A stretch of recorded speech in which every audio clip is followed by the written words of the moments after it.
Welcome, Real Estate Hustlers Podcast. I'm your host, Josh Appelman. Today we're joined with Joe at Render Connect, founder of Upgrade Capital, or Upgrade Partners Capital, has invested in 600 plus apartment units nationwide with deep expertise in asset management, underwriting, and capital raising. Joe, we appreciate you coming on the show today. If you could let the listeners know a little bit more about yourself. Yeah, thanks, Josh. Excited to be here. Appreciate your podcast and how you're bringing a lot of awareness to those getting in the business and how to grow and scale. I know it's been very beneficial as I've, grown as well. So yeah, quick one too about myself.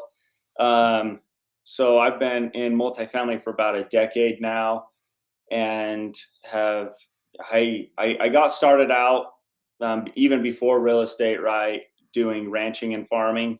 For those of you who are watching, I'm wearing a cowboy hat.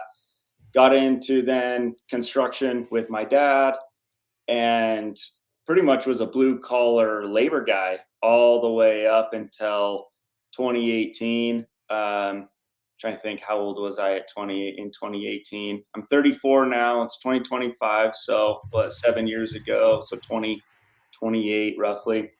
And I started getting into multifamily just because we kind of fell into it. My wife and I needed a place to live while we were going to college. We were getting ready to have a baby, and we're living at our in-law at her parents' house.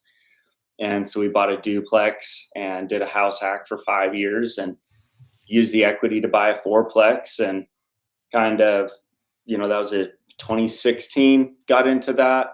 And since then I've done multiple small multifamily fix and flips. I've kind of been blessed from day one. I've only ever done multifamily. I've never done any single family, but I've used, wholesaling, fix and flip, buy and hold. And kind of fast forward to now, like you were saying, I have two different companies now. Upgrade Partners Capital is a fund of funds where I'm a passive investor. We've invested about 600 units. But I also have a new company called Cowboy Capital. You can see on my here coffee mug. My partner and I, we have bought 419 units since September of 2024 across 4 different assets. And we mainly focus on Montana, Idaho, Utah, which is our backyard. I'm in Eastern Idaho. And then we just bought a big deal in San Marcos, Texas. So that's kind of a quick.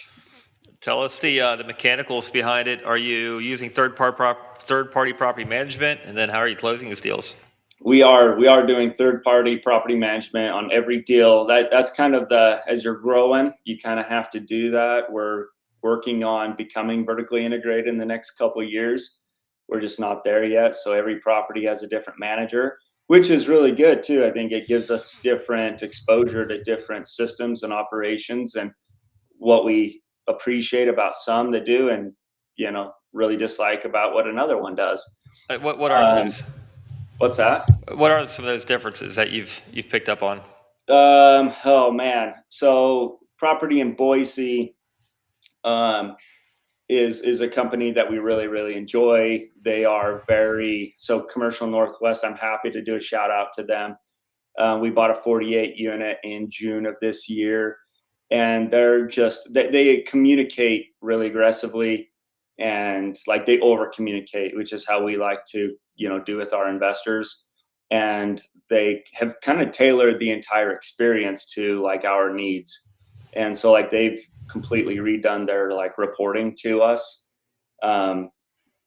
than what they typically do. So they've retailored and have been really flexible on the communication and fees and just reporting, right? Whereas another company in Montana where we own a deal, they're kind of stuck in their own ways, right? And they're not flexible really at all. And it's kind of funny because with property managers, you're their boss, right? But you're a partner. And so you should act more as I would prefer to work more as a partnership, which is how I feel with Boise. Then with these guys, it's no, it's their way or not. And so we kind of just have to deal with it because, they're still the best option, the most affordable option. And they own the market share there as well. But like reporting and the way they've done, renovations, it's they try and take a lot more of the decision making upon them, and they're not used to hands-on operators. That they're used to way more passive, owners. So Well, as far as like paint colors, flooring type, flooring expense, or I guess just baseline expenses, or on materials, or yeah, especially with renovations, like they went and spent like 5 grand to go and pressure wash our buildings like a month ago, and they're like, it was in our contract that we could go do that. I'm like, cool, but like still communicate that with me so that I can plan and budget for it, right? sure. Like we're trying to sell the property right now, and like a $5,000 capex item doesn't really help, when we weren't even expecting it, you know. And then there was another like $1,300. Oh, it was like the gutter clean outs, and we're like, hey, we know that these need to be done, but like, give us some heads up so we can tell the broker, so it's not just like a shock factor, you know. So Got it. just more communication is always the key, I feel like. I think that is the big push of being vertically integrated too, though. They're spending your money without authorization, and if you're vertically integrated, you're pushing harder on leases and you're squeezing expenses. That is a huge Yeah. upper level advantage for sure. Well, Uh, and the other thing too is one thing I didn't mention is in my upbringing of getting to where I am today, from doing duplex, fourplex to, the biggest deal we bought is 292 units in Texas, is I work for a property management company. And so I've got a pretty good foundation in property management, right? And so I've told my partner multiple times, like, hey, if we refinance this, if we do this, like, I want to run this because I can by myself with a VA can run this better than these guys can. But that's something I really want to do. But then it comes back to a factor of, okay, well, what's your time worth? And yeah, you make a that's couple get extra stuck in the grand. weeds. Yeah, so it's probably not worth it for the additional increase in NOI because it's still performing really well. We just have to deal with what we have at the moment. Yeah, I think it's more of a force your hand. If you deal with a terrible property manager, there's no one else in the market, then you have no choice but to go in and take operations over. But if everything's being ran like it should, I mean, the larger the property, economies of scale, you get better caliber of a property manager too. Yeah, So yeah, and it that's goes. true. This one's only 54 units, so it's Yeah, like once we can cross that 75, 80, then we have these bigger companies that would definitely take it on. But the other caveat to that is like their payroll is going to be significantly, double, triple what it is now. So yeah, we have scattered. that to kind of consider as well. Yeah, scattered site managers are a lot tougher for sure. Yeah. Um, So tell us, so you got into, you were doing construction, labor, and then tell us your first deal that you did your smaller ones, but your first big deal. Tell us about that. Oh yeah, first big deal. That was a doozy. So 2021 was the first one. You can imagine anybody who's been in the industry like, 21, that sucks. Like right between COVID, like stuck right between COVID and when interest rates went absolutely bonkers, right? They went double, tripled overnight. So we bought a 24 unit in Brigham City, Utah, that we turned into a 32 unit.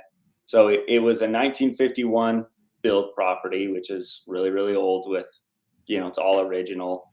And we figured out that with our zoning and our density that we could add 8 more units on the property. So what we did is, of the 24 units, half of those units were 1,300 square foot 3 beds, right? So, and 4 of them were on the main floor. So we cut 4 3 beds in half and made 8 ones. So we gained 4 units there.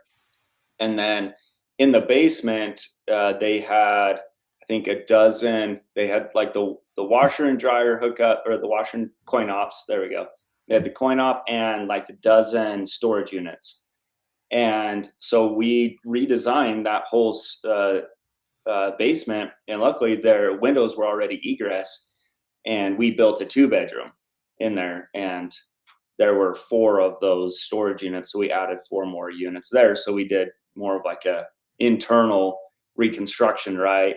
And with this property being 1951 build, everything had to be redone, right? Especially if you're adding more units like this. So we budgeted $1.5 million, right, in renovation, which is like 50K a unit, give or take, right, on 32 units. By the end of the project, we ended up spending about 100,000 a unit. Oh wow, that's Um, man. Okay, so tell us about the huge miss. it was so where it was like mine and a couple other of my partners, like first really big deals. We highly underestimated the cost of the skeletons behind the wall, right?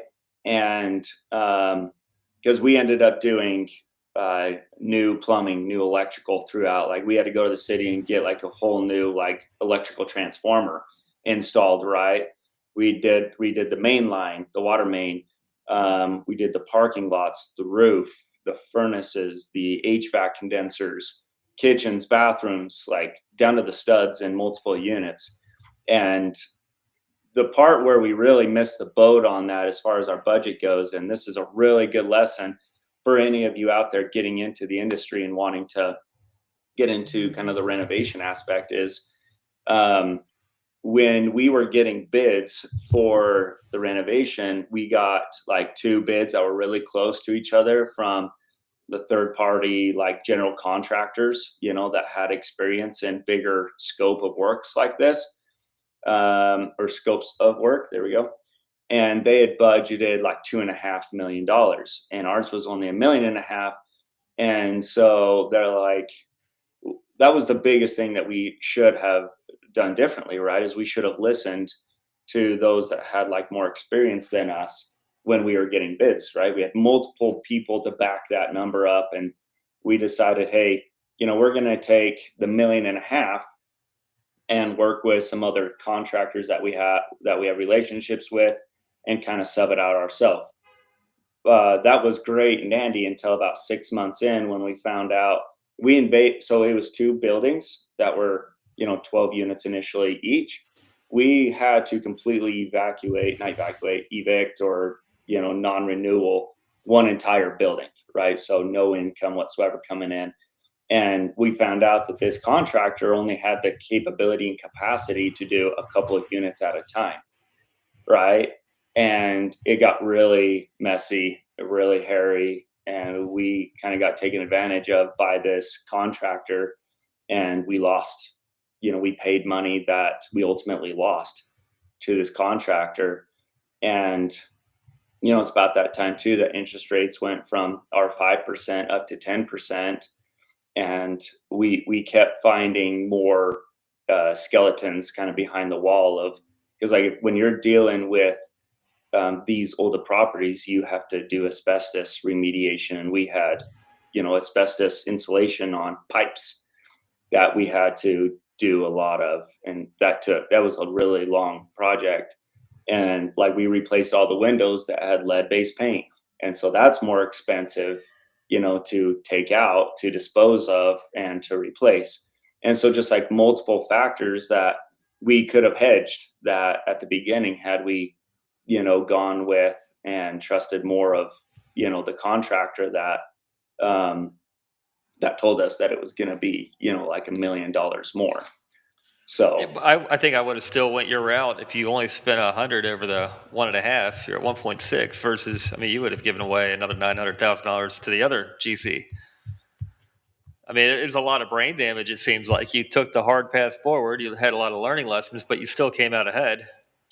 Yeah, we did come out ahead. I still wonder if it was worth it still, because like my partners and I, like where we had to GC it essentially, like we showed up 3 to 5 days a week to swing the hammer ourselves, right? And especially where I lived, my partners lived about an hour and a half away. I was like 30, 45 minutes, also with a construction background, right? Showed up 3 to 5 days a week, swinging the hammer, working with the subs to make sure everything was done as it should have been. And, sometimes, I remember nights with one of the guys where, we were drinking Red Bulls all night long to get our certificate of occupancy, and just making sure everything was teed up. But at the end of the day, we sold that deal. We bought it for 2.05 million. We sold it for 6.25, and we're able to make our investors whole. We gave them 100% return of capital. There wasn't much return on capital, but we were grateful that we could get a full return of capital. You bought it for, well, you had a pretty good delta there.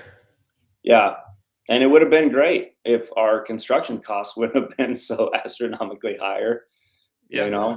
We would Well, have made some money, but we didn't make any money on it. well, I mean, a lot of some compensation is based on experience too, because now you know what you're not going to do in the future. Oh, absolutely. So whether it was monetary or by the lesson, it was still there was payments made. Yeah, and I completely agree with that. I didn't, like I said, we didn't make any money on this deal, but the lessons that I learned, the new, things that we will not do going forward, and how we get bids from contractors and validating them and or verifying those bids, and like with debt too. And I think partners is a big thing when you're going into this as well. Like, you got to have the same values. And there was a ton of lessons learned that I've implemented going into the new business of Cowboy Capital that I feel is what has really helped us be able to do 4 deals in pretty much a 15-month time frame when there's not a lot of people doing deals right now. Yeah, no, there's definitely there's still deals being done, but I think a lot of people are waiting for the market to keep on doing what it's doing. Cap rates are going up, market is softening, and if you're able to close, you're able to perform, then you're going to get the deal will reward you. So it's a great time to buy. It really is. Yep. It's got a I think next year is going to be a huge opportunity. Yeah, We'll we're see. looking forward to it. So. Yeah. All right, cool. What are some other learning lessons that you've learned on your journey so far that the listeners can take away? Yeah. So as we kind of talked about initially, like a lot of your listeners are wanting to figure out how to get into the game, because like multifamily seems like, I know when I got started into it, I was driving semi. I drove semi from 2015 to 2018, trying to learn how to get into bigger multifamily. Like, I'd always dreamed about it. And I limited myself a lot because I'm like, I drive semi. I'm going to college at the same time. I have a very young family. Like, how can I afford to get into apartment complexes, right? And there's probably a lot of people that fall into that same mindset. And, what I like to explain to people wanting to get into it, like, how can I do it? And the easiest thing that I can give you, like, if you want, like, how do you call it, the silver bullet, right? What's the silver bullet?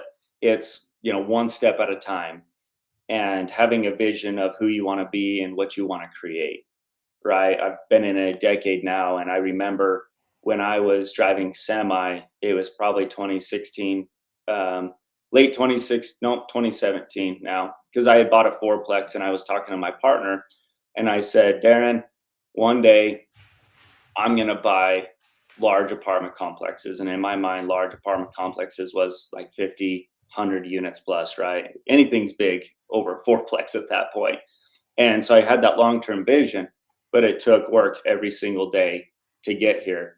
Now, I'm going to give you kind of my 5-step process of how to get into some deals, right? So in any deal, there's 5 things that are needed. 1, time, right? Time is the most valuable resource.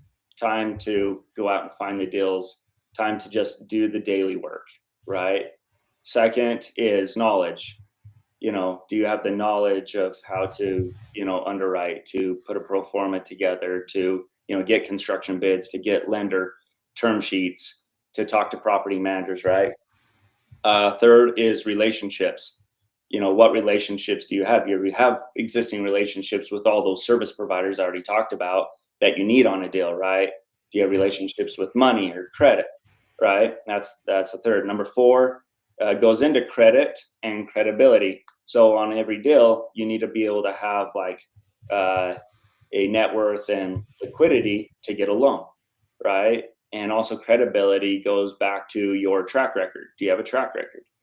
And the fifth one is capital or money, right? To down payment, CapEx, reserves, working capital. You need all five of those things to do a deal. Now, what I would ask you is the same thing that somebody, had told me is like, do you have $1 million to go put down on that 20plex? No, I got $2,000 to my name. Cool. Do you know somebody who might in your network? Yes, I probably do. Cool. Go talk to that guy. So what I would tell you to do is figure out, of these five things, what are one or two or maybe even three things that you have where you can go add value to somebody doing what you want to do. That's the quickest and easiest way for you to get into the game, right? Is to find somebody that is doing what you want to do, go add value to them, even if you don't get paid.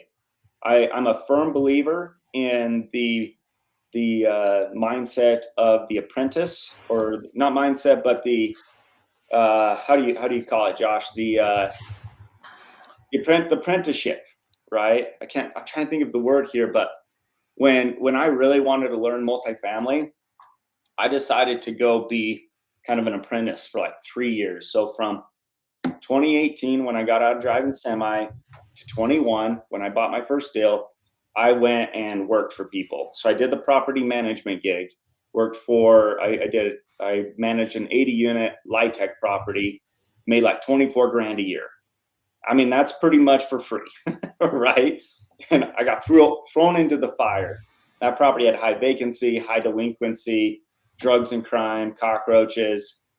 And within 8 months, we got that bad boy like restabilized with lots of good stories to tell, including, doing a sting operation on my maintenance guy for, dealing meth and doing meth in the maintenance room, right? You gain experience by doing. And then for the next couple of years, I went and worked for a couple different operators in Austin, in Vegas, in Utah, doing the full cycle of a deal, from underwriting or finding deals, underwriting, doing due diligence, going under contract, purchasing, asset management, to dispositions, right? So, and I got paid very little for doing all of that, right? Like when we were finding deals and cold calling and all that, like I didn't get paid unless we found a deal. You kill what you eat, right? And so what I would tell, if anybody who's listening, like if you can do this, go out and add value to somebody who's doing what you want to do, and add a tremendous amount of value to them. Like the Vegas group, I was just really getting started into it, learning about like SOPs. And so I hired my own VA, even though I wasn't getting paid much. Hired my own VA, had him help me build out an SOP of everything that I was doing, from because for them I was sourcing deals. I was talking to brokers and doing high level underwriting, and then sending it to them for their approval on go or no, on do we offer, do we not. And so I built out a whole SOP deck. And when I left to go work for a developer, I gave them all of that, and they were like, this is really freaking cool. And they sent me a couple pieces of acquisition fees on a couple deals that I was a part of, right? I didn't finish with them, but I was a part of. But I had value to them, and I'm really good friends with them to this day, right?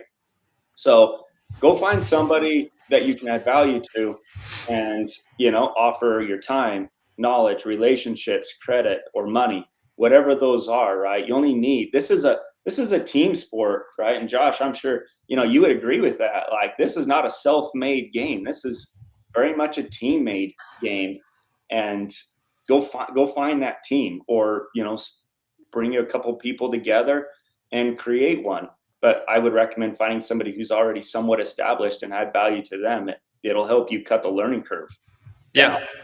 No, you hit everything on the head. I like that. It's create your own team, or go and deploy yourself into an existing team, and that's just like assets. Create value. Anything that you can create value on or in is how you make money. That's the secret sauce. Show up and create value. Yeah. Very cool. Tell you what, Joe, if somebody wants to get a hold of you, learn more about you, your company, possibly invest with you, how can they reach out? Yeah. So hit me up on Any of the socials, Facebook, I'm more on Instagram, LinkedIn. You can check out my website, cowboycapital.us, for the direct acquisitions that we're purchasing, or upcfund.com is the fund of funds. You can email me at joe@cowboycapital.us. Yeah, and reach out. I love building relationships. So if you want to just chat about what we're doing, or you need other tips and tricks on how to get into the game, if you're wanting to, overcome whatever limitation you have in your mind, hit me up. Love to talk. Awesome, Joe. Very cool. I appreciate your time. Look forward to following you. We'll talk soon. Thank you.